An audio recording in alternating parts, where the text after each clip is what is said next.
Hello, let's break down this new moon in Scorpio with major alignments happening along with it, making it a super powerful new moon.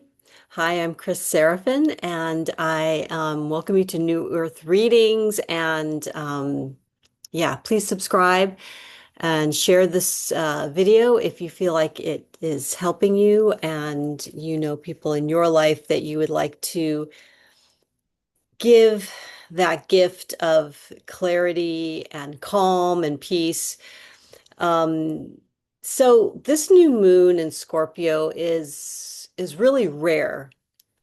Not because it's a new moon per se, because new moon in Scorpio happens once a year, generally speaking, unless we have what is it, a black moon or a blue moon, which are like sometimes you get like two full moons or two new moons in a month or back to back. That does happen. But what makes this so rare is basically right at the moment of the new moon, we have a Mercury Cazimi, which means the Mercury and the sun are conjunct.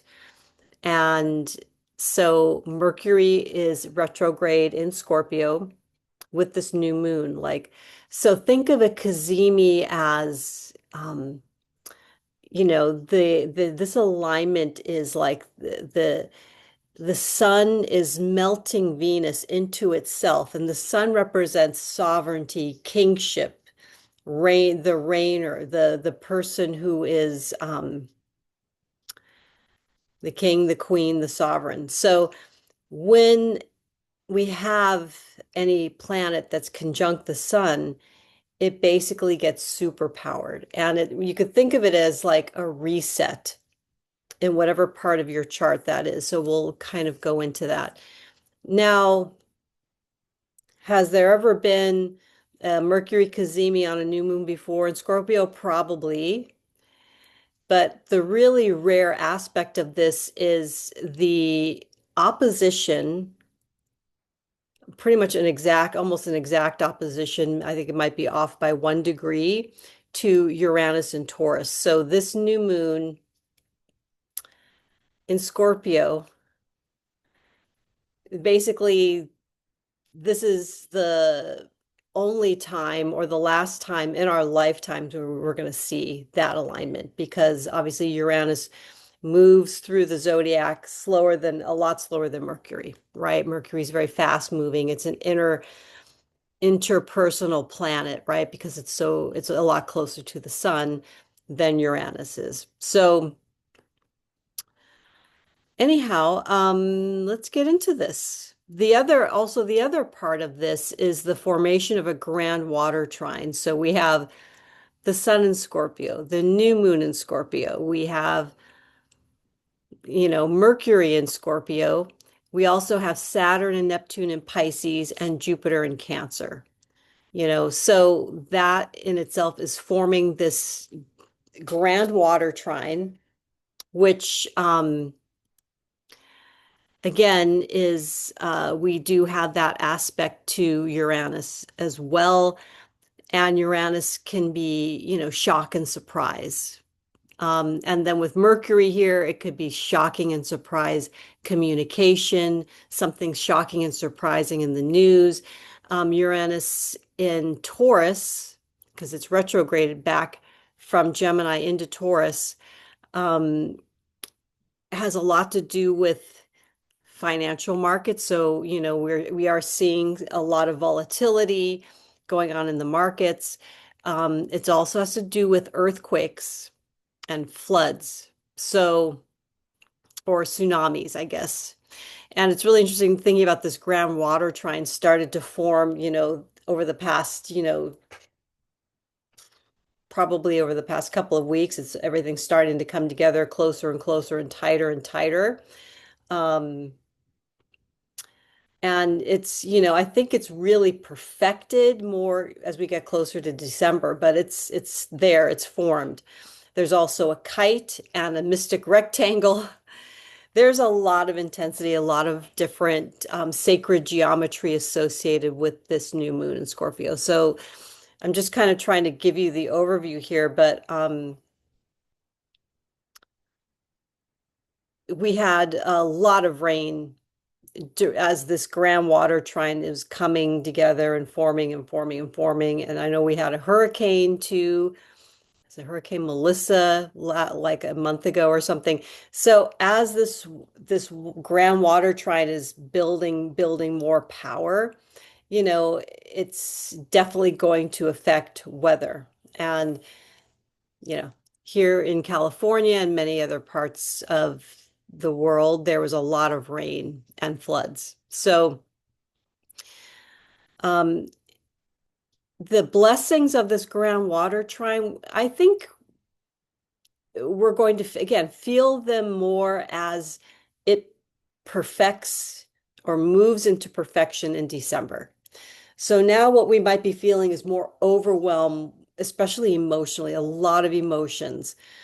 Um, Am I recording this? Yeah, thank goodness. I couldn't remember if I pressed record. I'm like, oh no. Anyhow,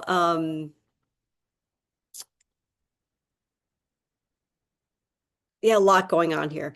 And the other side of this is that there is the new moon is on 28 degrees Scorpio. Uranus opposition is at 29 degrees Taurus. So Taurus, Scorpio, they're on the opposite ends of each other. They're the polarities, right? So on the 28th and 29th degree, those are called anaretic degrees. So these are degrees of incredible transformation. And again, with Uranus, it usually means a sudden change or sudden news that takes you by surprise. And I would say that, when we talk about an anaretic degree, a lot of people are like, well, that's a malefic degree because it's related to the like Mars or Saturn, right? Um, and we can get a lot more subtle with the um, with the symbolism here because a lot of times we look at like Scorpio as death and rebirth. And again, can we just look at it a little differently, right? Because in like the Vedic, the Hindu traditions, there are three like major gods. There's the creator, Brahma, there's the preserver, Vishnu, and the destroyer, Shiva. So all of those three elements create the world. So we're kind of more, when we're on the anaretic degree, it's more about the death of something, the destruction, the dismantling of things. And instead of looking at it like something malefic, think of it as like fall and winter, right? When we have fall, like the leaves, the trees release the leaves, you know what I mean? And then, winter, the life force energy is building and building, right? Because it's building up towards spring and summer where everything like explodes and blossoms and fruits. But we need that winter time to build that life force energy, right? It's being held in the earth. And the same thing, it's our bodies work the same way, nature works the same way, the planets work the same way. So these degrees, 28 and 29 degrees, are like the fall and winter degrees. So something in your life in the axis of Scorpio and Taurus, where those specific zodiac signs, where they are in your 12 slices of your pie chart, that's where you would look to see, oh, that's where I'm going to have change. So obviously, with all of these elements that I'm talking about, we're coming to some very critical choice points, right? And sometimes it might feel like the rug's getting pulled out from under us, right? Something just happens and we didn't plan for it.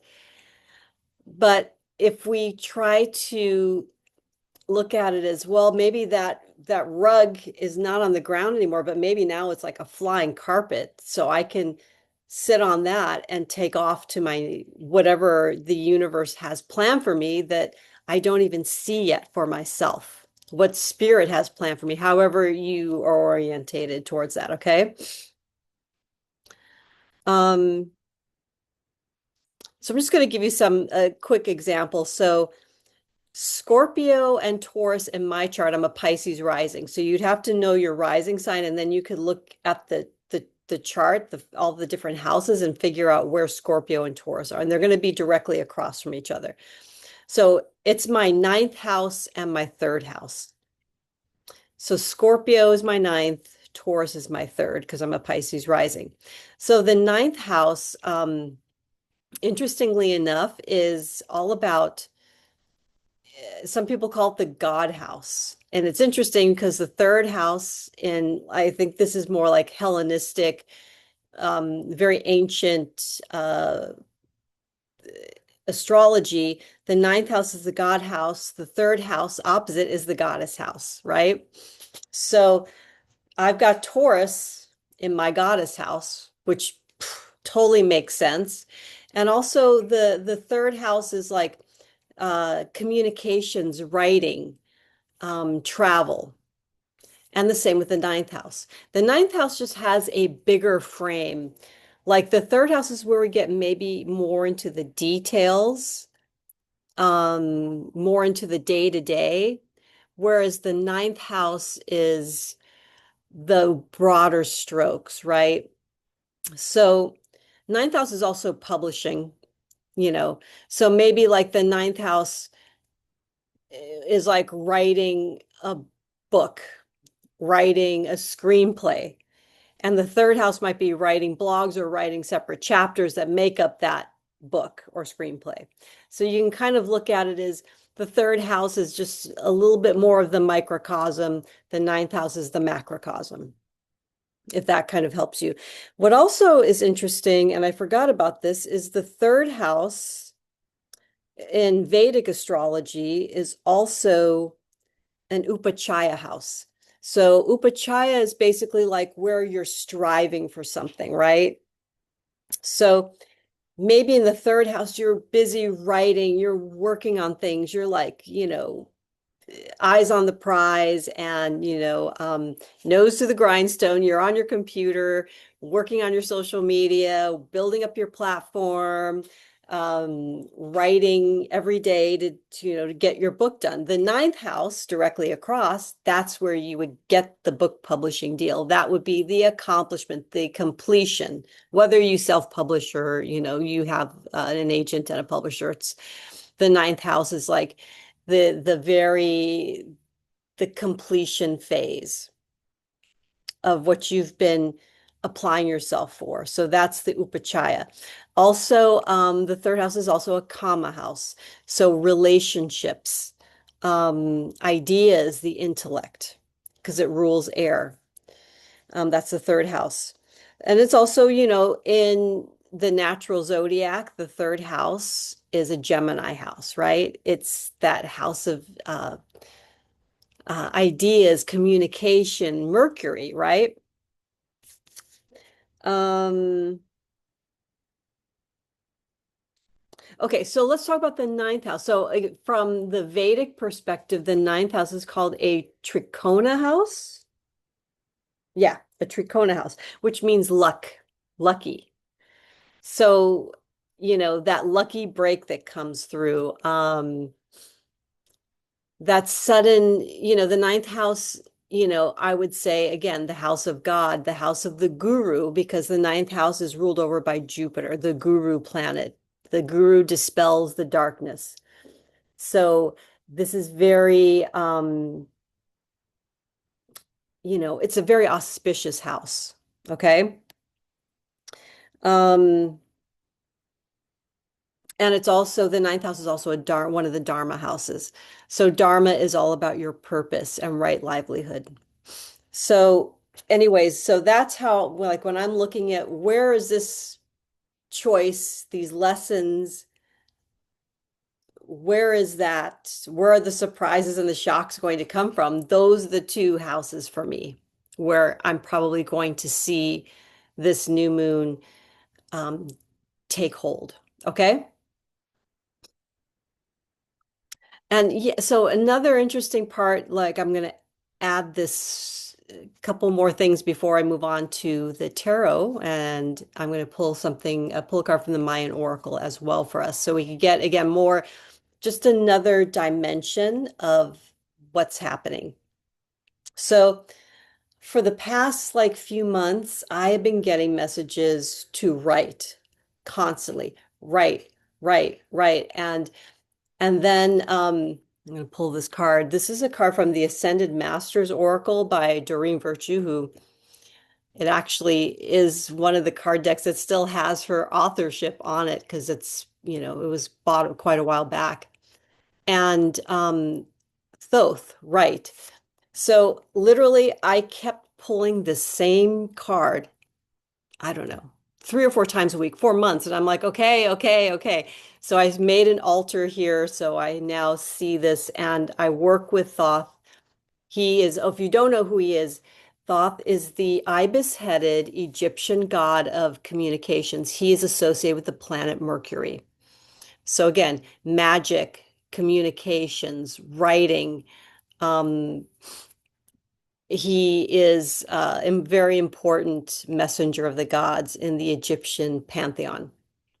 So, anyways, um, there's so much that has come through, and I've been dreaming like crazy. So I feel like, Thoth being this messenger, he can, like Mercury can travel through different dimensions, right? And I feel like dreams are part of that dimension, especially of the underworld and the unconscious, right? So all of this stuff is bubbling up for me around writing, around communications, around, just building this relationship with Thoth. So I'll be talking about that more on the channel. And yeah, I want to do a channeling with him and reading in the near future because it's just been beautiful energy. So again, Thoth is a messenger. So with this new moon in Scorpio, the Mercury Cazimi, you're going to get messages. So watch for messengers. It could be like you see a bird, you see a feather, you see a sign. It could come through like that. It could be a phone call, it could be an email, it could be someone reaching out to you to offer you something. Um, you're going to probably hear news, or there's a messenger coming through, or you're going to have a dream.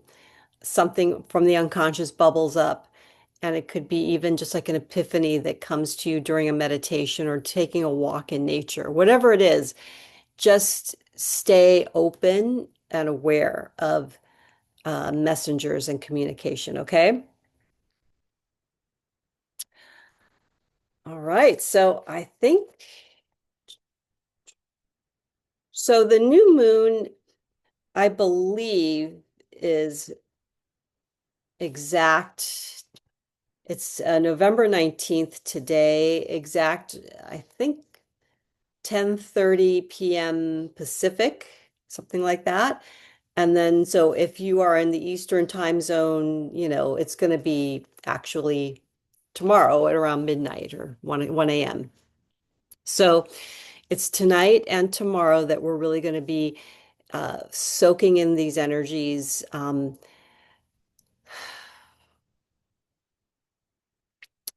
A lot of people are like, or other astrologers I've heard, don't set intentions, da da da da da. I would say I semi agree with that. I think it's not necessarily about intentions, but it's about holding space for yourself and for the world, holding space, holding that space that whatever is taken down, whatever needs to be destroyed, so that the new life is created from that seed, right? To hold space for that because it's not going to be easy for most of us. I would say majority of us, it's not going to be an easy new moon. And I think already a lot of people have reached out to me. They've been very emotional, feeling very depressed. I'm seeing it in my family, and I felt it in myself as well. So really taking that time to self-nurture is just so important. And as I'm shuffling the cards, I also want to tell you that I'm having my annual pre-sale reading sale. It's on my website. If you go to the just mythicunderground.com and you'll see it. If you scroll down the page, it's also in the top menu bar. It says Black Magic Friday Readings Pre-Sale. So this is like my annual fundraiser. It helps me get the microphones and, hire folks to help me to create videos and any other equipment that I need for the year up ahead.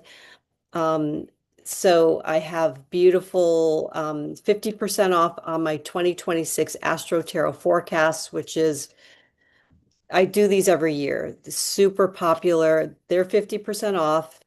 And then I have 52% off my tantric numerology readings, my just 1 hour tarot readings, and then on 1 hour Akashic Records readings. So yes, please do share with your friends. I'm also donating $5 from each reading that is purchased to the Organic Soup Kitchen here in Santa Barbara. I wanted to give to a local community organization that they provide nutritious meals to cancer patients as well as to seniors.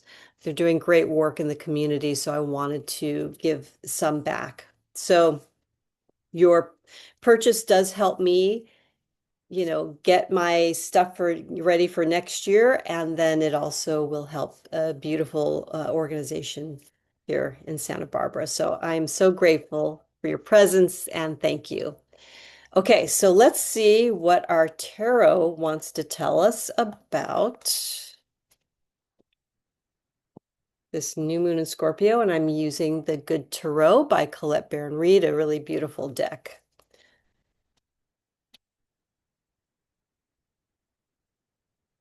Wow.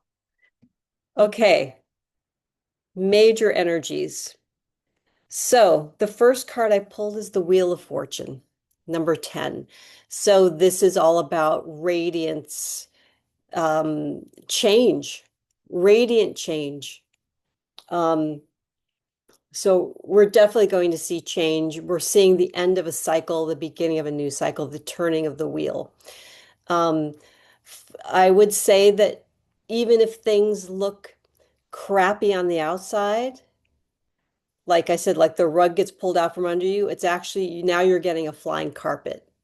But sometimes we have to let go of the and take a moment to grieve what we have to let go of, right? So, yes, you're letting go of something that probably means something to you or something you're used to or something you're comfortable with. But what you're getting is magic, the magic carpet, okay? The second card is the Emperor. Beautiful. So the number 4, this is all about balance. So we're rebalancing. It's about order, structure, balance, and power. And the power of the heart, the fourth chakra is the heart chakra. So being the emperor of the heart, and we have the lion, right? The lion is also Leo and the sun, right? So that letting that light shine in your heart, I feel like, 10 is the radiant body in tantric numerology. The fourth, the 4 is the neutral mind. And that energy body that's like just located right around the heart. So we want to stay neutral. 4 is balance, neutrality, not like, oh, like flying off the handle, freaking out about things. That's not going to serve you. Staying centered, staying in, I hate to say staying in control, but maybe not letting things get the best of you, right? Like if you feel triggered by something, like taking a step back, taking some deep breaths. I like to take 4 deep breaths, inhaling into the front of my heart space, hold for 4 counts, exhale out the back of my heart space, so in between my shoulder blades, out the back of the heart chakra, hold for 4 counts, and then breathe in again. Like do that for a couple of minutes, and you will, yeah, you'll be a lot more steady and not so, riled up and, I feel like with the 10 and this 4 as well, that you're going to have to make some decisions. And especially now we've got the card of Neptune. So the card of Neptune is the 7 of Cups. And there's this beautiful mermaid looking at all her side. There's like a little bit of a glare from the sun coming here. Hopefully you could see that. So she's like contemplating all these beautiful shells and fish and gifts of the sea around her. And connecting in with her imagination, like what feels beautiful, what feels like dreamy and the fantasy, right? So before you make a decision, because I feel like, again, this is the anaretic degree of this new moon, feels like a decision will need to be made, a direction, a path will be chosen. And that 7 of Waters, like coming, allow yourself to come from that Neptunian place. With Pisces is in Neptune right now. I mean, Neptune is in Pisces right now. So, um, and then this is the Jupiter card. And Jupiter is the co-ruler, the ancient co-ruler of Pisces, right? It rules Sagittarius and Pisces.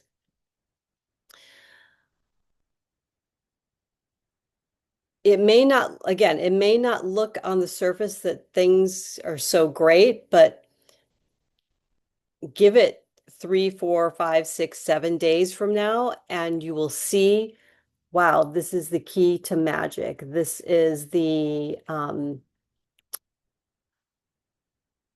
that point of making a decision from your heart space. Because even Joseph Campbell, our great mythologist, comparative mythologist, he says the heart is where the divine comes in to meet you. This is like the mediator of the imagination, is that middle space, that space where we're inhabiting our divine, our divinity, and allowing the divine to send us messages, right? There are definitely messages from beyond coming. Um, and we do have the Devil card, our Major Arcana number 15. It's called Temptation in this deck. This card was on the bottom. So in that unconscious, there might be bubbling up some shadow material, some fear around what might be happening in the world, what might be happening around you. Just know you're protected. And, just know that you need to clear this shadow material from your psyche, from your unconscious. Make it visible, make it known, have a relationship with it. So again, tending to that deep inner world, the unconscious world. Okay, I'm going to end our reading today with the Mayan Oracle. Thank you for sticking with me. This was probably going to be about 40 minutes by the time we're done. Guess I have more to say than I thought I did. Okay, what is the Mayan Oracle? And these are really magical cards if you haven't seen me pull from these before. It's been a while since I've been using them, and I've pulled them out this weekend, and they just work perfect. Okay, so I pulled out 2, and we're going to look at the bottom as well. So the first one that I pulled is called Kaban. Look at those colors. The second card is Complex Stability, which in Mayan, this is Mayan numerology, is the number 12, because each of these lines represents the number 5. So 2 of these is 10, 11, 12. These are single unit numbers, the little dots. And then, of course, on the bottom of the deck, we got Ahau, which is all about the gold, the sun, solar consciousness. Very interesting. So I feel like we have some really great messengers here. So I'll give you just a brief, let's see, Kaban. Here's Kaban.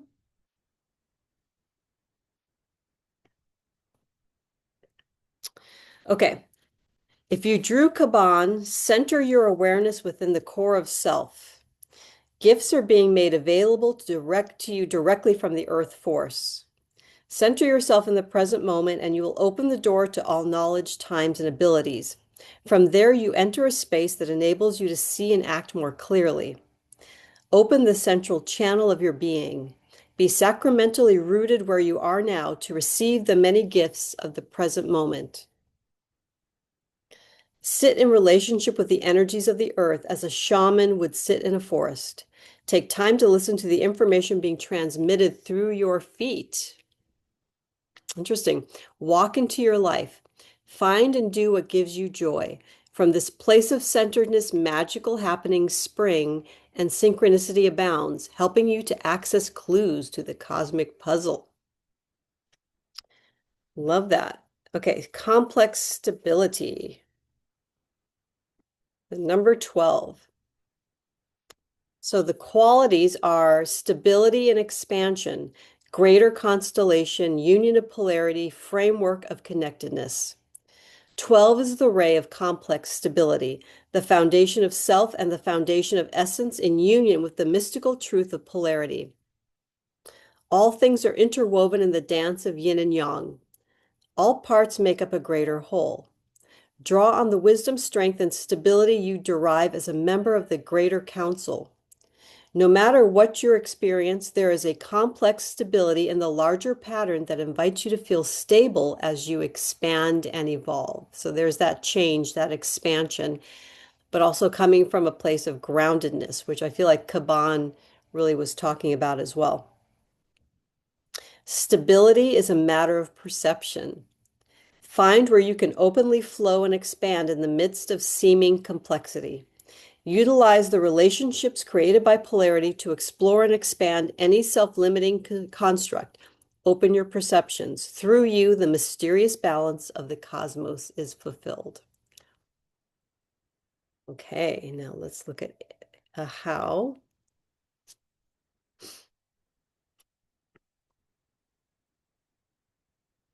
Okay. A how, the qualities are union, wholeness, ascension, unconditional love, solar mastery, Christ consciousness, language of light, ecstasy, limitless bliss, and crown. The symbols are the sun, the dove, and the crown chakra. The color is gold. All right, so the element is fire and the direction is south. So the shadow of this particular star god is limiting self and God goddess, loving conditionally with expectations and judgments, issues of ideals and of identification. So remember, we got that Emperor card, the number 4. Really, we are asked to, move away from judgment of ourself or others during this time.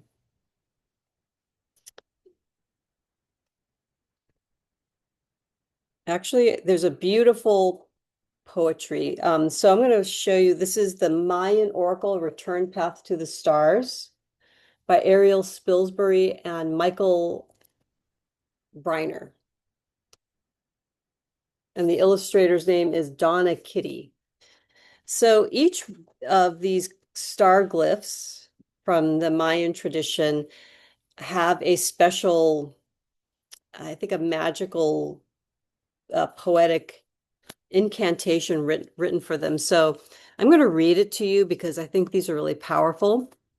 And during this moment, you can close your eyes, maybe put a hand on your heart and just, do some nice breathing into your heart chakra and relax as you just take this in. I am a how. I am that I am. An inexhaustible supply of love, sourcing infinity in all worlds, the seed of solar mastery. containing the stellar hologram of your return. I am the sun's love made visible as you. In ecstatic ascent, I spread solar wings, awakening in you the immensity of a love that joins all things in the joyful dance of light. O Lux Corona, luminous trinity made visible. Simply identify with my light, my power, my wisdom, my love, and so accept yourself as I am unconditionally.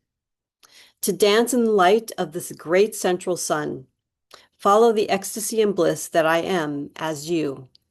In divine fusion, we become the dove of the ascension on its homeward journey. Feel the pulse of the language of light. Be the one who stands as the love, thus sounding the tone that ignites the consciousness of others. I am that I am. In this wisdom, you already embody the light of 100 suns. Shine forth the truth, the power of wholeness, child of the sun. I am a how, luminous diamond of pure solar consciousness.